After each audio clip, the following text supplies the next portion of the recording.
veux une bonne nouvelle? Les médicaments génériques vont coûter moins cher. Enfin, pour l'État. Toi par contre, tu risques de raquer un peu plus.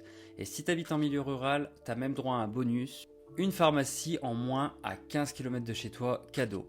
Ce qui se passe, c'est pas hyper sexy, donc personne n'en parle. Mais ça peut avoir de très gros effets sur ton quotidien.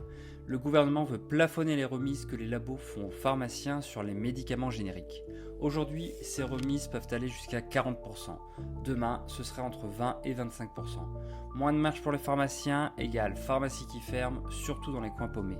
Tu la vois venir la galère là? Et si c'est pas moi qui tire la sonnette d'alarme, c'est un sénateur, Jean-Jacques Michaud. Il alerte sur le fait que cette mesure pourrait fragiliser encore un peu plus notre sécurité sociale, nos territoires et l'accès aux soins. Mais bon, un sénateur d'Ariège, c'est pas aussi bankable qu'un clash sur BFM, donc tout le monde s'en fout. Ce que le gouvernement veut, c'est faire des économies. Et c'est pas absurde, sauf que là, on tape une fois de plus sur le dernier maillon de la chaîne, les petites pharmacies, celles qui tiennent parfois K2 entre un Doliprane et un sauvetage cardiaque improvisé dans la cambrousse.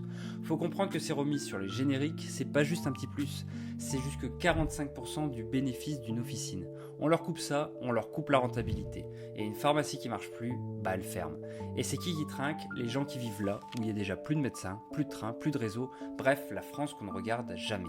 Et le pire, c'est que tout ça arrive en catimini, sans débat public.